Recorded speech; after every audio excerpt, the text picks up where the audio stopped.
तो नमस्कार बच्चों, कैसे हैं आप सभी। आशा करता हूं कि स्वस्थ और मस्त होंगे और पढ़ाई को बढ़िया से लेकर के चल रहे होंगे। तो जैसा कि आप सभी को पता होगा कि सुपर 100 का पेपर अब होने वाला है, क्योंकि इसका जो डेट था पहले 17 तारीख को पेपर हुआ नहीं, ठीक है। तो अब लगभग पिछले साल भी जुलाई में हुआ था, तो इस साल भी संभावना जताई जा रही है कि जुलाई में पेपर हो सकता है आपका, ठीक है। तो आप लोग अच्छी तरीके से इसको तैयार कर लीजिए अब, क्योंकि आपके पास टाइम अब बहुत ज़्यादा नहीं बचा हुआ है। आपको पूरे इम्पॉर्टेंट क्वेश्चन MCQ सीरीज आपको कराया जाएगा सारे सब्जेक्ट का, ठीक है। ये सब्जेक्ट है केमिस्ट्री। कौन सा विषय है? केमिस्ट्री, यानी रसायन शास्त्र या रसायन विज्ञान का। रसायन विज्ञान से 30 प्रश्न आते हैं। अगर आप पूरे इम्पॉर्टेंट क्वेश्चन देखते हैं तो आपसे अच्छे खासे प्रश्न इससे आएंगे और आपसे अच्छे खासे प्रश्न बन जाएंगे, ठीक है। तो ये महत्वपूर्ण संभावित प्रश्न है। चलिए देखते हैं, स्टार्ट करते हैं। दिया सलाई उद्योग में उपयोग होता है। तो दिया सलाई उद्योग में किसका उपयोग होता है? ऑप्शन नंबर ए है सोरा, ऑप्शन नंबर बी है लेड, ऑप्शन नंबर सी है सोडा, ऑप्शन नंबर डी है चूना। तो इसका सही आंसर क्या हो जाएगा? ऑप्शन नंबर ए सोरा। सबसे अधिक अधात्विक प्रकृति का तत्व है। सबसे अधिक अधात्विक प्रकृति का तत्व कौन सा है? सिलिकॉन, सल्फर, पोटेशियम या क्लोरीन, ठीक है। तो इसका सही आंसर क्या हो जाएगा? क्लोरीन हो जाएगा। अगले प्रश्न की ओर चलते हैं। अगला प्रश्न क्या है हमारा? अगला प्रश्न है, स्क्रीन पर ब्राउनी गति का क्या कारण है? द्रव्यमान में तापमान का उतार चढ़ाव, कोलाइडी, कणों पर आवेश का आकर्षण प्रतिकर्षण, परिक्षेपण माध्यम में कणों का टकराना, उपयुक्त में से कोई नहीं। तो इसका सही उत्तर हो जाएगा सी नंबर, परिक्षेपण माध्यम में कणों का टकराना। ओजोन है क्या है? ऑक्सीजन का यौगिक है, मिश्रण है, अपरूप है या इनमें से कोई नहीं। तो इसका सही उत्तर हो जाएगा ऑप्शन नंबर बी, अपरूप। जैसे हीरा जो है वो कार्बन का अपरूप है, वैसे ही जो ओजोन है वो ऑक्सीजन का अपरूप है। O3 जो होता है वो क्या कहलाता है? ओजोन कहलाता है। सिंगल जब O रहता है तो इसे क्या कहते हैं? नवजात ऑक्सीजन बोलते हैं। और जब O2 होता है तो इसको हम ऑक्सीजन बोलते हैं, ठीक है। कौन सा यौगिक पानी में घुलनशील नहीं है? ऑप्शन नंबर आपको मिलता है MgCl2, MgCO3, MgSO4, option number D है MgHCO3 का होल थ्राइस। तो इसका सही उत्तर क्या हो जाएगा? ऑप्शन नंबर बी, MgCO3, ठीक है। अगले प्रश्न की ओर चलते हैं। लॉरिस एल्कोहल का सूत्र है। लॉरिस एल्कोहल का सूत्र क्या होगा? C12H24OH, C12H25OH, option number C C6H12OH, option number D C12H26OH। तो इसका सही उत्तर क्या हो जाएगा? Option number B, C12H25OH। अगला प्रश्न है, धातुओं में चमक होती है किसके कारण? मुक्त इलेक्ट्रॉनों के कारण, आंतरिक परावर्तन के कारण, सूचकांक के कारण या अधिक घनत्व के कारण। तो इसका हमारा सही उत्तर क्या हो जाएगा? इसका हमारा सही उत्तर हो जाएगा कि मुक्त इलेक्ट्रॉनों के कारण हमारा धातुओं में चमक पाया जाता है। अगला प्रश्न है, PVC का पूरा नाम क्या होता है? तो PVC हम लोग अगर आपको पढ़े होंगे तो PVC क्या होता है? पॉलीविनाइल क्लोराइड, PVC, ठीक है। PVC क्या होता है? Polyvinyl chloride. तो हम लोग ऑप्शन नंबर ए देखते हैं, polyvinyl chloride, option number B polyvinyl chromate, option number C polyvinyl carbonate, option number D polyvinyl chloride. तो इसका आंसर नंबर ए है और डी। तो इसका सही क्या उत्तर हो जाएगा? ए या डी, दो में से कोई भी, ठीक ना, या दोनों। यौगिक CH3OH का IUPAC पद्धति में नाम है क्या? IUPAC पद्धति में CH3OH को हम लोग बोलते हैं मेथिल अल्कोहल, मेथेनॉल, मेथेन या हाइड्रोक्सी मेथेन। तो इसका सही उत्तर क्या हो जाएगा? मेथेनॉल। अगर आप IUPAC के बारे में नहीं जानते तो इसके लिए एक वीडियो बनाया जा चुका है, आप लोग उसको जा कर के जरूर देख लीजिएगा। उसमें IUPAC के महत्वपूर्ण जो यौगिक हैं उनके IUPAC नाम और साधारण नाम दिया गया है। तो आप लोग उसको तैयार कर लीजिए, क्योंकि ये महत्वपूर्ण परीक्षा उपयोगी आपका IUPAC नाम है। अगला प्रश्न देखते हैं, लोहे का शुद्धतम रूप होता है ढलवा लोहा, कच्चा लोहा, पीट या पीटवा लोहा। उत्तर नंबर इसका सही हो जाएगा डी नंबर। अगला प्रश्न है, वही चीज दे दिया है यहाँ पर, पीटवा लोहा हो जाएगा। क्रोमियम का मूल अवस्था में सही इलेक्ट्रॉनिक विन्यास है।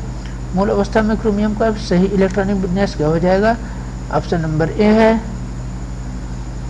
28131, ऑप्शन नंबर बी है 28122, ऑप्शन नंबर सी है 2886, ऑप्शन नंबर डी है 28851। तो इसका सही उत्तर हो जाएगा ए।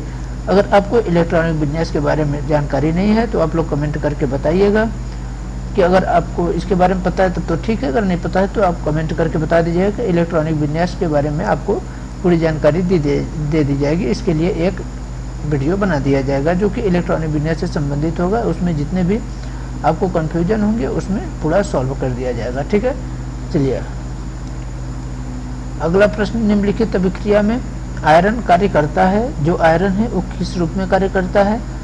N2+3H2 या फिर मतलब आयरन और मोलिब्डेनम 2NH3। ठीक है, तो यहाँ पर क्या किस रूप में कार्य कर रहे हैं? सह उत्प्रेरक के रूप में, धन उत्प्रेरक के रूप में, ऋण उत्प्रेरक, उत्प्रेरक वर्धक के रूप में। ऑप्शन नंबर ए सह उत्प्रेरक के रूप में, यानी सहायक उत्प्रेरक के रूप में कार्य करता है। कौन? लोहा इसमें, ठीक ना, आयरन। कृत्रिम रेशम निम्नलिखित में से किसके द्वारा तैयार किया जाता है? ऑप्शन नंबर ए है गायलैक्टोस, ऑप्शन नंबर बी है lactose, option number C maltose, option number D है सेलुलोस। तो इसका आंसर क्या हो जाएगा? Option number D cellulose. ठीक है, अगला प्रश्न हम लोग देते हैं, एक तत्व XCl3XO5+ और अगला है क्या? Ca3X2 सूत्र वाले यौगिक बनाता है, लेकिन XCl5 नहीं बनाता। तो इसमें से कौन सा यौगिक है जो XCl5 नहीं बनाता? ऑप्शन नंबर है बेरिलियम, ऑप्शन नंबर क्या है? बी, सॉरी ए बोरान है, ए क्या है? एल्यूमिनियम है, ए क्या है? नाइट्रोजन है, ए क्या है? फास्फोरस है। तो इसका आंसर सही हो जाएगा नाइट्रोजन। ठीक है, अगला प्रश्न क्या दिया है? वायु में ऑक्सीजन पर्याप्त मात्रा में होती है किंतु सामान्य कच्छ ताप पर कोयले या लकड़ी के ढेर में आग नहीं लगती, क्यों? इसका कारण क्या हो सकता है? आपको इसमें से चुनना है। इसका ज्वलन ताप कमरे के ताप से कम होता है, इसका ज्वलन ताप कमरे के ताप से अधिक होता है, कमरे का ताप इसके ज्वलन ताप से कम होता है। ऑप्शन नंबर डी कमरे के में ताप अधिक होता है। तो इसका नंबर क्या हो जाएगा सही? ऑप्शन नंबर बी इसका ज्वलन ताप कमरे के ताप से अधिक होता है। अगला क्वेश्चन क्या दिया है? केरोसिन तेल मिश्रण होता है किसका? एल्केनो का, एरोमेटिक हाइड्रोकार्बन का, एल्कोहलों का या एलिफेटिक यौगिक का? इस ऑप्शन नंबर ए सही हो जाएगा क्या? एल्केनो का मिश्रण होता है केरोसिन। ठीक है, अब अगला प्रश्न क्या दिया गया है? सॉरी, अगला प्रश्न हमारा दिया गया है कि सेल जिसमें प्लास्टर ऑफ पेरिस का प्रयोग किया जाता है, वैसा कौन सा सेल है जिसमें हम प्लास्टर ऑफ पेरिस का उपयोग करते हैं? ऑप्शन नंबर है बोल्टी सेल, शुष्क सेल, डेनियल सेल या सीसा संचालक सेल। तो इसका आंसर क्या हो जाएगा? शुष्क सेल। अगला प्रश्न भी उसी से संबंधित है। कुछ शुष्क सेल में प्रयुक्त होने वाले विद्युत अपघट्य है, कौन सा विद्युत अपघट्य है शुष्क सेल में? NaCl, NO3, NH4Cl, NH4NO3। इसका उत्तर बी नंबर हो जाएगा NH4Cl। ठीक है, अगला प्रश्न हम देखते हैं। अगला प्रश्न हमारा क्या दिया गया? निम्नलिखित में से कौन सा अच्छे ईंधन का लक्षण है? निम्न उष्मीमान, उच्च उष्मीमान, उच्च ज्वलन ताप और उच्च प्रदूषण। तो इसका सही हमारा उत्तर उच्च उष्मीमान।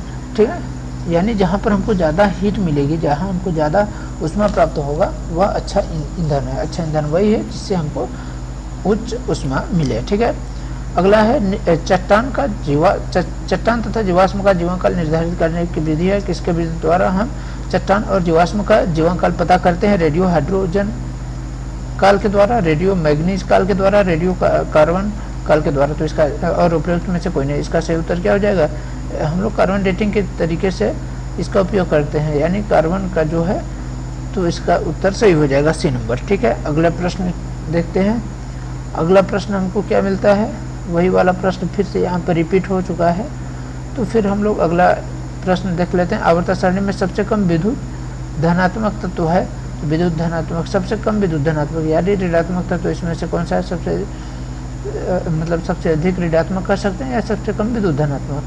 तो सोडियम, रुबिडियम, कॉपर या फिर जिनॉन। तो इसका उत्तर क्या हो जाएगा? डी नंबर उत्तर सही हो जाएगा। क्या हो जाएगा? जिनॉन। अभिक्रिया स्वतः होती है यदि सेल विभव कैसा हो? अभिक्रिया स्वतः होगी यदि सेल विभव हमारा धनात्मक हो, ऋणात्मक हो, शून्य हो या अनंत हो।